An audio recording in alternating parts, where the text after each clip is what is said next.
ये बात है कुछ दिन पहले की, तब मैं और मेरा दोस्त काम से घर आ रहे थे और फिर हम चलते गए।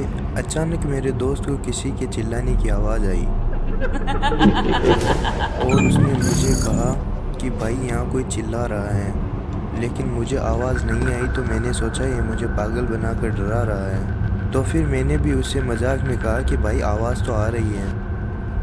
मैंने इतना ही बोला था और अचानक मुझे भी किसी के चिल्लाने की आवाज़ आई। मैंने सोचा नहीं, इसने कहा है तो मुझे भी वहम हुआ होगा, लेकिन फिर वही आवाज़ आई। लेकिन मैंने नोटिस किया कि मेरा दोस्त ना तो कुछ बोल रहा है और ना ही वह बेटा महसूस हो रहा है। तो फिर भाई मैं इतना डर गया कि मेरी हिम्मत नहीं हो रही थी कि मैं मेरे दोस्त को कुछ बोल सकूं। लेकिन 500 मीटर जाने के बाद मेरा दोस्त मुझे बोलता है, भाई मेरी हिम्मत नहीं हो रही थी। लेकिन 500 मीटर जाने के बाद मेरा दोस्त मुझे बोलता है, भाई मेरी हिम्मत नहीं हो रही थी कि मैं इसे हाँ बोल सकूं। फिर उसने मुझे कहा, भाई तू है या नहीं? और मैंने कहा हाँ मैं यही हूँ। कुछ देर वो नहीं बोला तो मैंने सोचा अब मैं बात करता हूँ। मैंने कहा विकी तू कुछ बोल क्यों नहीं रहा? थोड़ी देर बाद उसने बोला तुम्हें क्या लगता है? मैंने कहा क्या? ये क्या बोल रहा है तू? पागल हो गया क्या? उस वक्त रात के 10:30 के करीब वक्त हुआ था। विकी ने मुझसे कहा कि अपनी बकवास बंद कर। तो मैं एक बार तो डरा, लेकिन मुझे अब गुस्सा आ गया था। तो मैंने कहा भाई थोड़ा सही बोल, यहाँ मैं मजाक नहीं कर रहा। और वो ऐसे ही अजीब अजीब बातें करता गया। विकी ने मुझसे अजीब सी आवाज़ में बात की। आवाज़ अलग थी, लैंग्वेज हिंदी थी।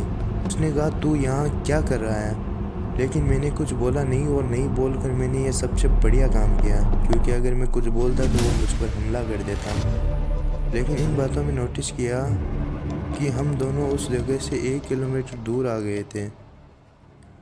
लेकिन उस 1 किलोमीटर को पार करते हुए हमें 15 मिनट से ज़्यादा समय लग गया। जैसे ही मेरे दिमाग में ये बात आई तो मेरा दोस्त बोला, भाई कब से चल रहे हैं, घर कब पहुंचाएगा? मैंने कहा विकी तू ठीक है? विकी ने कहा यार मुझे क्या हुआ होगा। मैंने कहा भाई तू थोड़ी देर पहले बोल रहा था ना यहाँ से चिल्लाने की आवाज़ आई। तो विकी ने बोला अगर आवाज़ आती तो मैं जिंदा थोड़ी रहता भाई। मैंने मजाक में उससे हंस के रखा, हाँ भाई ये बात तो सही है, ताकि उसे डर ना लगे। मैंने उसे तो ये बात बोल दी, लेकिन मेरे लिए मुसीबत ये थी कि मुझे उसे छोड़कर बाइक ले जानी थी और उसके गांव से मेरा गांव 4 किलोमीटर दूर था। उसके घर के सामने जब मैंने बाइक रोकी तो वो मुझसे बिना कुछ कहे अपने घर के अंदर घुस गया। मैंने सोचा बेचारा थक गया होगा, इसलिए वो जल्दी चला गया और मैं भी अपने घर निकल गया और घर पहुंचकर सो गया। सुबह उठकर जब मैंने बाइक को देखा तो वो पीछे से बेंड हो रखी थी। तभी हमें उस 1 किलोमीटर को पार करते हुए 15 मिनट लग गई, क्योंकि पीछे वो जब बैठा था तो बाइक के ऊपर वजन बहुत था, तो इसलिए बाइक बेंड भी हो गई। लेकिन आज तक ये बात पता नहीं चली कि वो आवाज़ कहाँ से आई थी और हम इसके बारे में बात भी नहीं करते। लेकिन ये हिस्ट्री आगे और है थोड़ी सी, तो वो कुछ दिन बाद आएगी। ये वीडियो आपको अगर थोड़ा सा भी अच्छा लगे तो लाइक शेयर एंड सब्सक्राइब कर देना।